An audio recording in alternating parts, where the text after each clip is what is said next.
بسم اللہ الرحمن الرحیم، اللہ کے نام سے جو رحمان اور رحیم ہے۔ وَلَقَدْ يَسَّرْنَا الْقُرْآنَ لِلذِّكْرِ فَهَلْ مِن مُدَّكِرٍ۔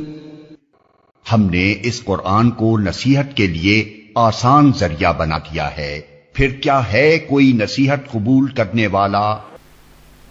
اعوذ باللہ من الشیطان الرجیم، بسم اللہ الرحمن الرحیم۔ واللہ خلقکم من تراب ثم من نطفة ثم جعلکم ازواجا وما تحمل من انثى ولا تضع الا بعلمه وما يعمر من معمر ولا ينقص من عمره إلا في كتاب إن ذلك على الله يسير۔ یہ سورۃ الفاتر کی آیت نمبر 11 ہے۔ اس آیت میں بھی اللہ رب العالمین نے دلیل عقلی انفسی کا ذکر فرمایا ہے، یعنی یہ ایک دلیل کا ذکر ہے جس کا تعلق عقل عام سے بھی ہے اور جس کا تعلق لوگوں کے نفسوں سے بھی ہے۔ اور یہ دلیل کس بات کے لیے پیش کی جا رہی ہے؟ دلیل کا مقصد یہ ہے کہ اللہ رب العالمین بعث بعد الموت پر قادر ہے۔ وہ اللہ دوبارہ مردوں کو زندہ کرنے پر قادر ہے۔ تو یہ اللہ کی قدرت اور بعث بعد الموت اور عقیدہ آخرت پر ایک دلیل کا ذکر ہو رہا ہے۔ اسی طرح پچھلی آیت میں یہ مضمون ذکر ہوا کہ من کان یرید العزت فللہ العزت جمیعا، جو کوئی عزت چاہتا ہے تو وہ عزت اللہ سے مانگے، کہ عزت دینے والا اور عزت اور مدد کا اختیار رکھنے والا اللہ ہے۔ تو یہ اسی مضمون کے لیے دلیل ہے کہ اللہ تعالیٰ کو عزت کی اختیار اس لیے حاصل ہے کہ وہ خالق بھی ہے، وہ عالم بھی ہے اور تقدیر بھی اس کی طرف سے ہے۔ اس آیت میں یہ 3 باتیں ہیں۔ جب اللہ خالق ہے اور اس اللہ نے تمہیں مٹی سے پیدا کیا ہے تو یہ اس بات کی دلیل ہے کہ وہ اختیار رکھنے والا بھی ہے اور عزت دینے والا بھی ہے اور بعض بعد الموت پر قادر بھی ہے۔ نمبر 2، اللہ تعالیٰ کو تمام لوگوں کے بارے میں اور ہر چیز کے بارے میں علم شامل حاصل ہے۔ تو جو اتنا بڑا علم رکھنے والا، علم کامل اور علم شامل کا مالک ہے، وہ عزتوں کا مالک بھی ہے اور وہ بعض بعد الموت پر قادر بھی ہے۔ سوم اللہ تعالیٰ نے ان ساری چیزوں کو اپنے پاس لوح محفوظ میں لکھا ہوا ہے۔ یہ دلیل ہے کہ عزتیں اور ذلتیں اللہ کے اختیار میں ہیں۔ تو پہلی آیت سے اس آیت کا ربط بھی معلوم ہوا اور اس آیت کا مضمون بھی معلوم ہوا۔ مضمون یہ کہ یہ دلیل ہے، اور دلیل یہ ہے کہ اللہ تعالیٰ خالق ہے، علم والا ہے اور تقدیر اس کے پاس۔ واللہ خلقکم من تراب، اور اللہ نے تمہیں پیدا کیا ہے مٹی سے، ثم من نطفۃ، پھر نطفے سے، ثم جعلکم ازواجا، پھر اللہ نے تمہیں بنایا ہے جوڑے جوڑے، یہ اللہ کی خلقت کا ذکر ہوا. اللہ تعالیٰ نے تمہیں پیدا کیا من تراب، مٹی سے، اور پھر نطفے سے. یعنی تمہاری تخلیق کا آغاز وہ تو ہوا مٹی سے، اور پھر اللہ تعالیٰ نے حضرت آدم علیہ السلام سے جو نسلیں چلائی وہ پوری نسلیں پھیلی نطفے سے. تو اللہ خلقکم من تراب، اللہ نے تمہیں پیدا کیا ہے من تراب، مٹی سے. یعنی تمہارے جد امجد حضرت آدم کو مٹی سے بنایا.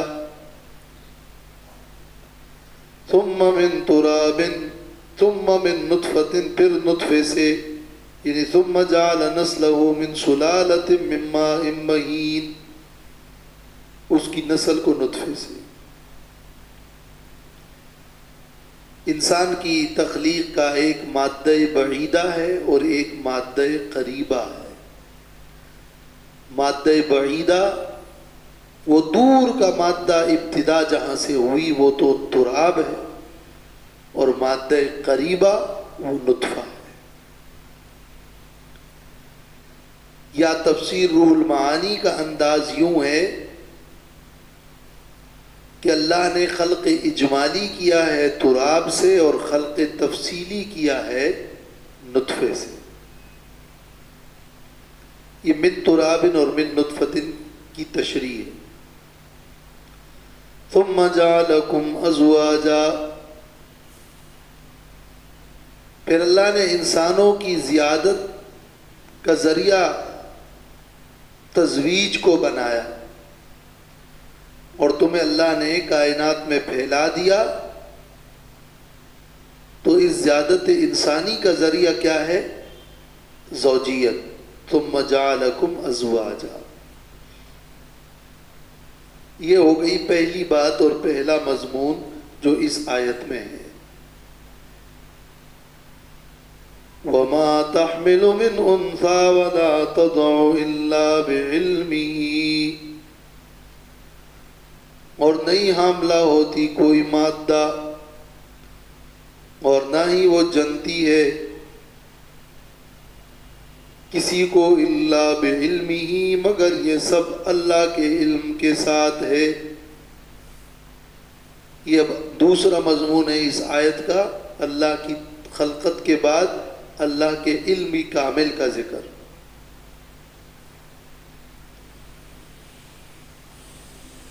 بعلمه، اللہ جانتا ہے وقت کو، اللہ جانتا ہے اس کی نوعیت کو، اللہ جانتا ہے اس کی شکل و صورت کو، اللہ جانتا ہے اس بچے کی سعادت و شقاوت کو.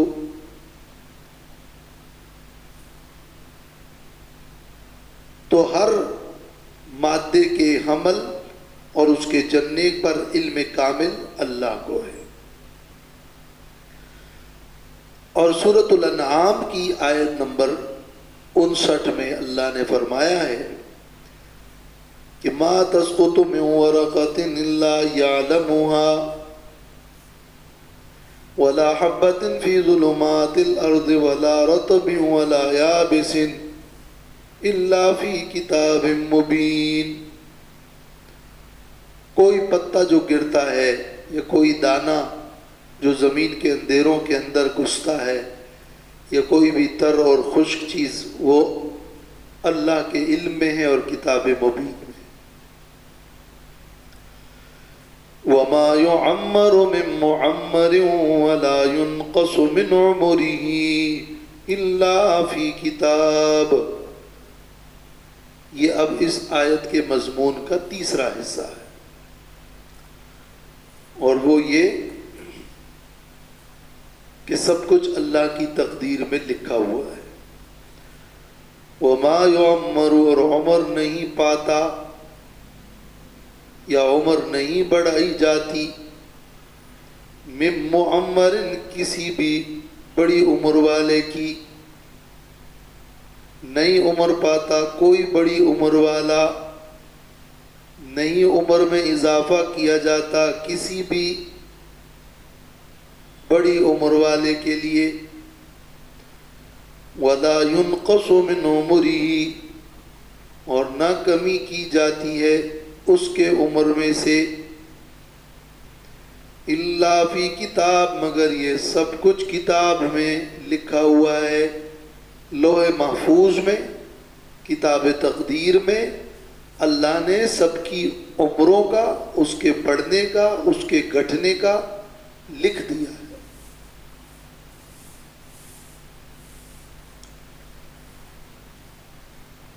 اب یہ معمر وہ شخص جس کو عمر دیا گیا ہو، تو وما یعمر من معمر، نہیں عمر دیا جاتا کسی شخص کو جس کو عمر دی گئی ہے، یعنی کسی کو بھی۔ وہ معمر تو اس وقت تک معمر ہو نہیں سکتا جب تک کہ اس کو عمر ملی نہ ہو، مگر عمر دینے کے تذکرے میں اس کو پہلے سے ہی معمر کہہ دیا۔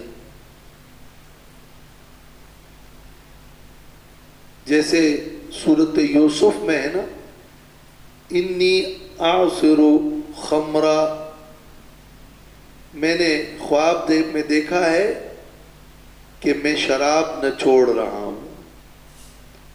اب شراب نہ چھوڑ رہا ہوں، نہ چھوڑنا تو انگور کا ہوتا ہے، اس سے نہ چھوڑنے کے بعد شراب بنے گی، لیکن کہتے ہیں کہ میں شراب نہ چھوڑ رہا ہوں۔ یا روٹی پک گئی، اب پکنا اصل میں تو یوں نہیں کہا جاتا کہ آٹا پک گیا، پکنے کے بعد ہی روٹی بنے گی، مگر اس کو پہلے سے روٹی کہہ دیا۔ نہیں عمر دیا جاتا کسی بڑی عمر والے کو، تو عمر والے کو تو عمر دینے کے بعد ہی معمر کہا جائے گا، لیکن اس کو یہاں معمر پہلے سے جو کہا گیا ہے یہ انداز بیان۔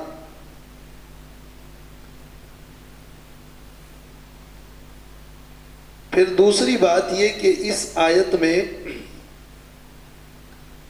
کسی بڑی عمر والے کو عمر دینے اور اس کے عمر کے گھٹنے کا ذکر ہے۔ اس کے تین مطلب ہو سکتے ہیں، یا تو یہ ایک ہی شخص کی بات ہو رہی ہے، نہیں عمر دیا جاتا اور کوئی عمر نہیں پاتا کوئی بھی عمر والا، اور نہ ہی اسی شخص کی جس کو عمر دی گئی ہے، اس شخص کی عمر میں کوئی کمی بھی نہیں آتی، مگر وہ کتاب میں لکھا ہوا ہے۔ یعنی ایک ہی آدمی کا ذکر ہے جس کو عمر ملا بھی ہے اور جس کو عمر گھٹنا بھی ہے۔ تو اگر وما یعمر من معمر، ایک ہی شخص کی عمر کا بڑھنا اور ایک ہی شخص کی عمر کا گھٹنا کیا معنی ہے؟ کسی کا عمر اگر بڑھتا ہے یا گھٹتا ہے، عمر کا بڑھنا گھٹنا وہ کتاب میں لکھا ہوا ہے۔ تو معنی یہ کہ ایک شخص کی عمر ہے مثلا 100 سال 80 سال، پھر اس کا گھٹنا ہے، وہ گھٹنا یہ ہے کہ ایک ایک دن گزر رہا ہے، مہینہ گزر رہا ہے اور سال گزر رہے ہیں۔ تو جس کے لیے تقدیر میں عمر لکھی جا چکی ہے زیادہ یا جو بھی عمر ہے، اس کو بھی اللہ نے لکھا ہے۔ پھر اسی شخص کی عمر جو گھٹ رہی ہے سالانہ، ماہانہ، روزانہ کی بنیاد پر جو گھٹ رہی ہے، اس کو بھی اللہ نے لکھا ہے۔ تو ایک ہی شخص کی جس کو عمر ملی ہے، پھر اس کی عمر گٹ رہی ہے، وہ اللہ نے کتاب میں لکھا ہوا ہے۔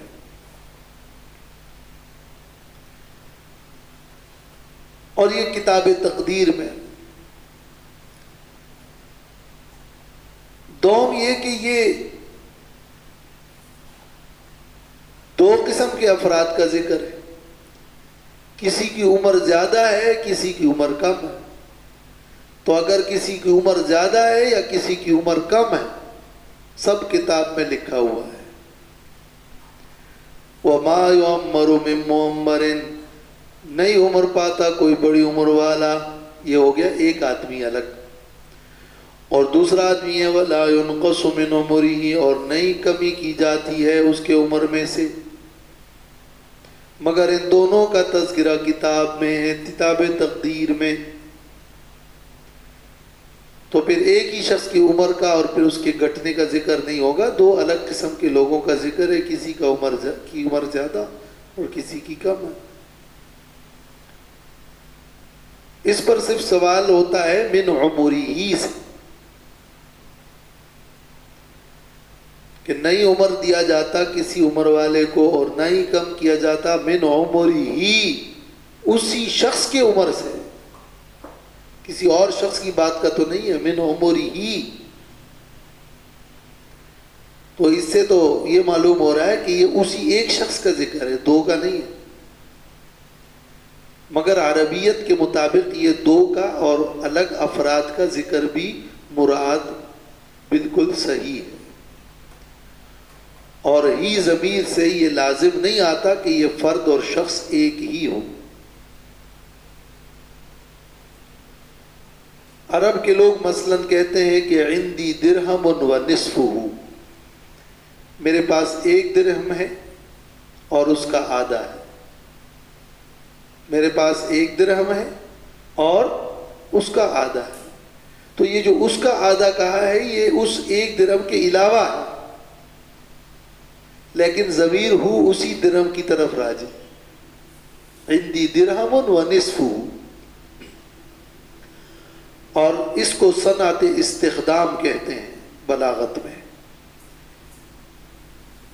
کہ ضمیر راجع ہو اور مراد وہی چیز نہ ہو بلکہ اس کی جنس ہو۔ یہاں من معمرن جس شخص کی عمر کی طرف یہ ہی ضمیر راجع ہے، عین وہ شخص مراد نہیں ہے، اسی کی طرح کا کوئی دوسرا شخص مراد۔ تو یہ عربیت کے اعتبار سے اس پہ کوئی سوال نہیں ہے، یہ درست ہے کہ عمر نہیں ملتا کسی کو زیادہ اور نہ دوسرے کسی شخص کی عمر کم نہیں ملتی، مگر یہ سب تقدیر میں لکھا ہوا ہے۔ سوم یہ کہ عمر کا زیادہ جو ہونا اور عمر کا کم ہونا یہ اصل میں عمر کی برکت ہوتی ہے۔ کسی کی عمر کم ہے لیکن اللہ نے اس سے کم عمر میں ہی بہت کام لیا، اس نے بہت اعمال صالحہ کیے، اس کی نسلیں چلی صالحیت پر اور ان کے لیے دعائیں جاری ہیں۔ اور کسی کی عمر طویل ہو گئی لیکن وہ گناہوں کے اندر ہے، وہ عمر قیمتی نہ بن سکی، کارآمد نہ ہوئی، نسلوں میں نہ چل سکی، دعائیں اس کے لیے نہیں ہو رہی۔ تو ایک ہے عمر کی برکت اور ایک ہے عمر کی برکت کا کم ہونا۔ تو ایک عمر کی زیادت ہے وما يعمر من معمر، ایک عمر کا نقصان اور بے برکتی ہے ولا ينقص من عمره الا فی کتاب، مگر یہ سب کتاب تقدیر میں لکھا ہوا ہے۔ اللہ تعالیٰ کا علم تو نہیں بدلتا، اور اللہ نے جو کچھ تقدیر میں لکھا ہوتا ہے وہ تقدیر اللہ کا علم ہے، اور اللہ کا علم بدلتا نہیں ہے، اور اللہ کو ہر چیز کا پہلے سے ہی علم ہے۔ لیکن بعض احادیث میں یہ بات مروی ہے، جیسے دعاؤں سے تقدیر بدلتی ہے، یا حدیث میں یہ بات مروی ہے کہ نبی کریم صلی اللہ علیہ وسلم نے فرمایا جو کوئی یہ پسند کرتا ہے کہ اس کی عمر میں برکت ہو، اس کی عمر زیادہ ہو، من سرہ ان یبسط لہ فی عمرہ،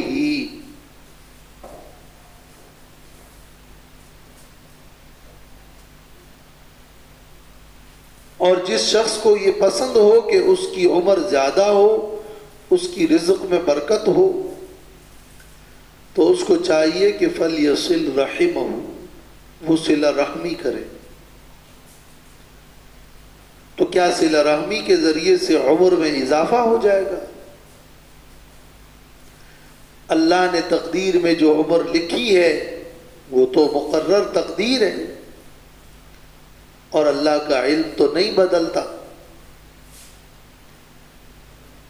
تو یا تو یہ مراد ہے کہ یعنی صلہ رحمی کرنے سے عمر اللہ نے جو لکھی ہے وہ عمر وہی رہتی ہے، لیکن اس عمر کی برکت بڑھ جاتی ہے، سکون اور اطمینان والی زندگی ملتی ہے، اور ثواب اور اجر کی کاموں کی توفیق ہوتی ہے، اور عمر کی برکت زیادہ ہوتی ہے۔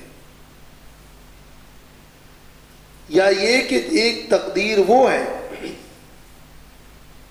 جس کو اللہ نے معلق لکھا ہوتا ہے، اور اس کو تقدیر معلق کہا جاتا ہے، کہ مثلا یہ شخص ہے جس کی عمر ہوگی 70 سال، اگر یہ صلہ رحمی کرے گا، اور اگر نہیں کرے گا تو پھر 60 سال۔ اب اللہ کو جو اپنے ازلی علم میں معلوم ہے وہ تو معلوم ہے، وہ تو نہیں بدلتا، لیکن اللہ نے جس تقدیر معلق میں اس کو آپشن کے ساتھ لکھا ہے وہ تقدیر معلق بدل جاتا ہے۔ تو یہ در حقیقت معلوم کا بدلنا ہے، علم کا بدلنا نہیں ہے۔ اللہ کا جو علم ازلی ہے وہ نہیں بدلتا، تقدیر معلق مبرم۔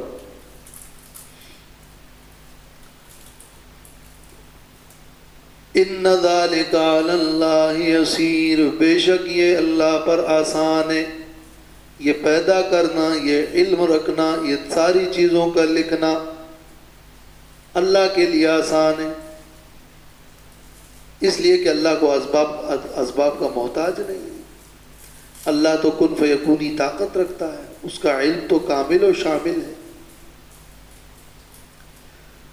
سورۃ الحج کی آیت نمبر 70 میں بھی اسی طرح کی آیت گزری تھی، جس میں ان ذالک علی اللہ یسیر، ان ذالک فی کتاب، یہ مروی ہے، یہ اس آیت نمبر 70 میں موجود ہے۔ وہاں ہم نے تقدیر کے معنی کو اور اس کی اقسام کو اور اس کے مفہوم کو تفصیل سے بیان کیا ہے، اور وہ پوری تقریر سورۃ الحج کی آیت نمبر 70 کی تشریح میں موجود ہے، تو ہم اس کا تکرار پھر دوبارہ نہیں کرتے۔ وَمَا يَسْتَوِي الْبَحْرَانِ هَذَا عَذْبٌ فُرَاتٌ سَائِغٌ شَرَابُهُ وَهَذَا مِلْحٌ أُجَاجٌ وَمِن كُلٍّ تَأْكُلُونَ لَحْمًا طَرِيًّا وَتَسْتَخْرِجُونَ حِلْيَةً تَلْبَسُونَهَا وَتَرَى الْفُلْكَ فِيهِ مَوَاخِرَ لِتَبْتَغُوا مِنْ فَضْلِهِ وَلَعَلَّكُمْ تَشْكُرُونَ۔ یہ آیت نمبر 12 ہے سورۃ الفاتر کی، اور اس آیت میں ایک اور دلیل عقلی کا ذکر ہے، لیکن اس سے پہلے کی جو دلیل تھی اس کا تعلق تو اللہ کی تخلیق اور خلقت اور انسانوں کے نفس سے تھا، مگر اس دلیل کا تعلق عالم ارضی اور زمینی دلائل سے ہے۔ عالم کے اندر اور آفاق کے اندر اللہ نے دریاؤں کو پیدا کیا ہے، اور ان کے فوائد اور اس میں موجود جہازوں کا اور کشتیوں کا ذکر کیا۔ تو یہ ایک اور دلیل ہو گئی۔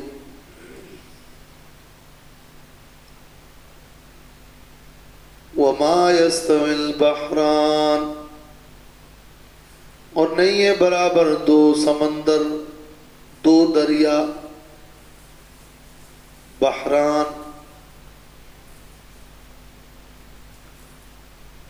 ایک تو سمندر ہے، سمندر تو ایک ہی ہے۔ دریا سے مراد پانی کے وہ سارے ذرائع ہیں جس میں میٹھا پانی ہوتا ہے، چاہے وہ نہریں ہوں، دریا، چشمے یا زیر زمین کنویں۔ تو اصل میں تو سمندر ایک ہی ہے۔ یہ جو بحران کہا جاتا ہے یہ اس سمندر اور اس کھارے پانی کے علاوہ جو میٹھے پانی کے چشمے اور نہریں اور زیر زمین موجود پانی ہے اس کو بحر کہہ کر بحران کہا جاتا ہے۔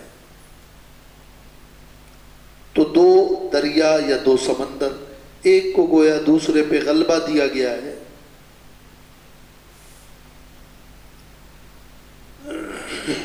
اور سورۃ الفرقان کی آیت نمبر 53 میں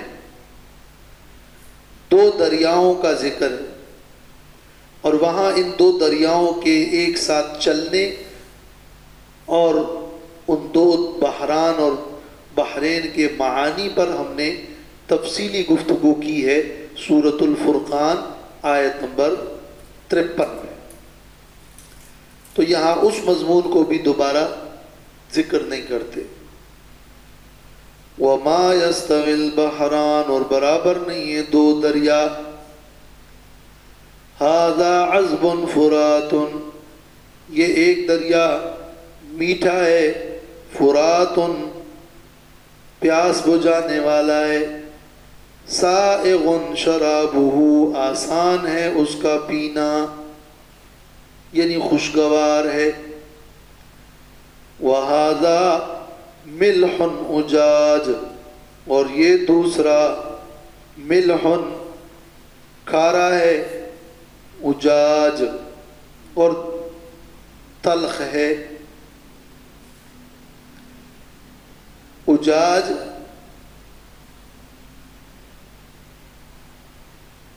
جس کا نگلنا مشکل ہو وہ اجاج ہوتا ہے، ملح جو نمکین ہو یہ کھارا ہو۔ تو دو قسم کے دریا، اس کے دو قسم کے ذائقے، یہ دونوں دریائیں برابر نہیں ہیں۔ اور اس سے پہلے کیا فرمایا؟ انسانوں میں کچھ کی عمر زیادہ ہے، کچھ کی کم ہے۔ جیسے انسانوں کی عمروں کے اندر مساوات نہیں، ایسے دو دریاؤں میں دیکھو مساوات نہیں۔ ایک طرح اس سے اس معنی میں بھی ربط ہے اس دلیل کا۔ اور بیان کرنا کیا مقصد ہے؟ اس میں ایک لطیف اشارہ دوسرا بھی ہے۔ اللہ تعالیٰ کی قدرت تو ہے ہی، اور بعد الموت پر اللہ کے قادر ہونے کا مقصد تو ہے ہی، لیکن اس میں لطیف اشارہ ایک یہ ہے کہ جس طرح دو دریا برابر نہیں ہے، میٹھا اور کھارا برابر نہیں ہے، تو ایمان اور شرک برابر نہیں ہے، ایمان اور کفر برابر نہیں ہے، توحید اور شرک برابر نہیں ہے، موحد اور مشرک برابر نہیں ہے۔ وما یستوی البحران، ایک میں خوبیاں ہیں اور دوسرے میں خوبی نہیں ہے۔ وَمِن كُلٍّ تَأْكُلُونَ لَحْمًا طَرِيًّا وَتَسْتَخْرِجُونَ حِلْيَةً تَلْبَسُونَهَا، اور ہر ایک سے تم کھاتے ہو تازہ گوشت، ہر ایک سے یعنی ہر قسم کے دریا سے، چاہے وہ میٹھا ہو یا کھارا ہو۔ اور اسی طرح سورۃ الرحمن میں بھی ہے، یخرج منہما اللؤلؤ والمرجان، وَتَسْتَخْرِجُونَ حِلْيَةً تَلْبَسُونَهَا، اور نکالتے ہو تم زیور جس کو تم پہنتے ہو۔ تو سورۃ الرحمن میں ہے کہ لؤلؤ اور مرجان دونوں دریاؤں سے نکلتے ہیں، اور یہاں بھی ظاہر آیت یہی ہے کہ ہر دریا اور سمندر دونوں میں سے ہر ایک سے تم گوشت کھاتے ہو، تو ہر ایک میں سے مچھلیاں تو ہے، اور ہر ایک میں سے تم زیور نکالتے ہو۔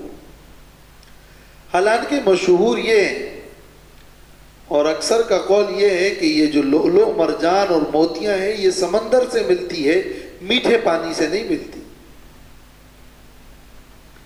اور آیت کا ظاہر یہ ہے، اور سورۃ الرحمن میں بھی یہ ہے کہ یخرج منہما اللؤلؤ، ہما دونوں سے، اور یہاں ہے تستخرجون حلیۃ تلبسون من کل، ومن کل ہر ایک سے۔ تو بعض علماء کہتے ہیں کہ یہ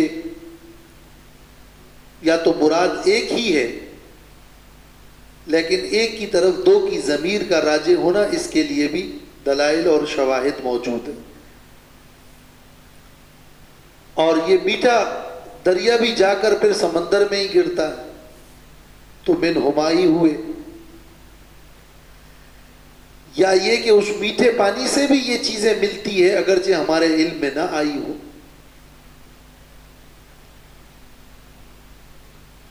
تو بہر تقدیر عبارت اپنی جگہ صادق ہے، شہرت اس کو حاصل ہے، اور کثرت سے یہی ہوتا ہے کہ سمندر سے ہی یہ چیزیں ملتی ہیں۔ اور جس طرح بحران میں غلبہ حاصل کیا گیا ہے کہ ایک سمندر اور دریا، سمندر تو ایک ہی ہوتا ہے لیکن دریا کو اس میں ڈالا گیا ہے تو بحران کہا گیا، ایسے ہی ہے تستخرجون حلیۃ تو سمندر سے ہے لیکن دریا بھی جا جا کے سمندر میں ہی گرتا ہے۔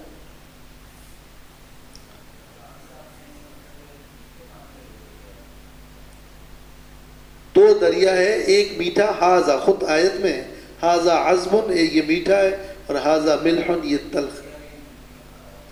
جی، تو بحران سے مراد دو دریا، دو دریا میں ایک سمندر ہے۔ اب سوال یہ کہ سمندر تو ایک ہی ہے، لیکن یہاں تقابل میں لایا گیا ہے، سمندر کے مقابلے میں دریا تو کچھ نہیں ہے۔ تو یہ جو بحران ہے یہ اصل میں وہ دنیا میں موجود میٹھا پانی، یا سمندر میں موجود بیچ بیچ میں میٹھے پانی کے کچھ یا سمندر میں ہی میٹھے پانی کے کچھ چشمے، یا دنیا میں موجود جگہ جگہ میٹھے پانی کی نہریں، ان سب کو گویا ایک بحر الگ قرار دیا گیا ہے۔ اور یہ تفصیل اور اس کے مختلف اور محامل وہ ہم نے سورۃ فرقان کی آیت 53 میں بیان کی۔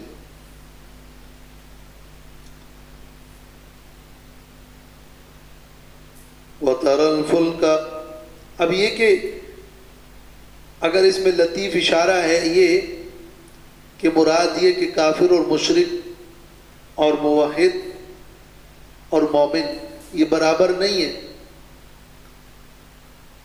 جس طرح دو دریا برابر نہیں ہے، لیکن کھارے پانی کے کچھ فوائد بھی تو ذکر ہو رہے ہیں۔ یوں ایک کافر آدمی ہوگا، اس میں شجاعت ہوگی یا مہمان نواز ہوگا یا کچھ اور خوبیاں ہوگی، تو خوبیاں اگرچہ اس میں بھی ہے لیکن ہے وہ عقیدے کے اعتبار سے کھارا، اور دونوں پھر بھی برابر نہیں ہے۔ تو وہ لطیف اشارہ اپنی جگہ اس میں بھی موجود ہے کہ کچھ کافروں کی کچھ خوبیاں بھی ہوگی، لیکن ما یستوی البحران، جیسے دو دریا برابر نہیں ہے، جیسے میٹھا اور کھارا برابر نہیں ہے، ایسے مومن اور کافر برابر نہیں ہے، اگرچہ کافروں کی کچھ خوبیاں بھی ہو، مگر عقیدے میں یہ فرق ہے۔ وَتَرَى الْفُلْكَ فِيهِ مَوَاخِرَ لِتَبْتَغُوا مِنْ فَضْلِهِ وَلَعَلَّكُمْ تَشْكُرُونَ، اور آپ دیکھتے ہیں جہازوں کو، فِيهِ اس سمندر میں، اب یہاں فِيهِ ماں نہیں ہے، فِيهِ کہ یہ فلک اور بڑے بڑے جہاز سمندر میں ہوتے ہیں۔ مواخرہ جو چھیڑتی ہے پانی کو، مواخرہ مخارہ کا مطلب ہوتا ہے چھیڑنا، پاڑنا، جو پھاڑنے والی ہے پانی کو، وہ جہاز جو پانیوں میں چلتے ہیں۔ اور یہ پھاڑنے سے خود بخود معلوم ہو رہا ہے کہ فلک سے صرف کشتیاں مراد نہیں ہے، جہاز مراد ہے۔ اور وہ بڑے بڑے جہاز جو مواخر ہو، جو کہ پانی کو چھیر کر اور پھاڑ کر چلنے والے جہاز ہیں، وہ سمندر میں ہوتے ہیں۔ لِتَبْتَغُوا مِنْ فَضْلِهِ، تاکہ تم حاصل کرو، تلاش کرو اللہ کے فضل کو۔ اور وہ فضل کیا ہے؟ تفسیر ابن کثیر میں ہے بِأَسْفَارِكُمْ بِالتِّجَارَةِ، تجارت کے سفر کر کے تم اللہ کے فضل کو حاصل کرتے ہو۔ پوری دنیا میں پانی ذریعہ تجارت ہے، پہلے سے ہی اللہ نے قرآن میں فرمایا ہے۔ یہ ایک اعتبار سے باہری تجارت کی ترغیب بھی ہے، بشرط یہ کہ شکر کے ساتھ ہو، اس لیے کہ آگے ہے وَلَعَلَّكُمْ تَشْكُرُونَ، اور تاکہ تم شکر ادا کرو۔ وہ شکر اس بات پہ کہ تم سمندر میں چلے اور اللہ نے تمہیں غرق ہونے سے بچا دیا۔ وہ شکر اس بات پر کہ تم سمندر میں چلے اور تمہیں اللہ کا فضل حاصل ہوا۔ یولج اللیل فی النہار ویولج النہار فی اللیل وسخر الشمس والقمر کل یجری لأجل مسمی ذالکم اللہ ربکم لہ الملک والذین تدعون من دونہ ما یملکون من قطمیر۔ یہ آیت نمبر 13 ہے، اور اس کو کہتے ہیں دلیل عقلی وسطی زمانی، یعنی یہ وہ دلیل ہے عقل عام کی کہ جو زمین و آسمان کے بیچ میں جو زمانے ہیں لیل و نہار کے، اور اس زمانوں کے اسباب ہیں شمس و قمر، یہ سب اللہ تبارک و تعالی کی قدرت، توحید، بعض بعد الموت پر دلیل ہے۔ یولج اللیل، داخل کرتا اللہ رات کو، فی النہار، دن میں، ویولج النہار فی اللیل، اور داخل کرتا ہے دن کو رات میں،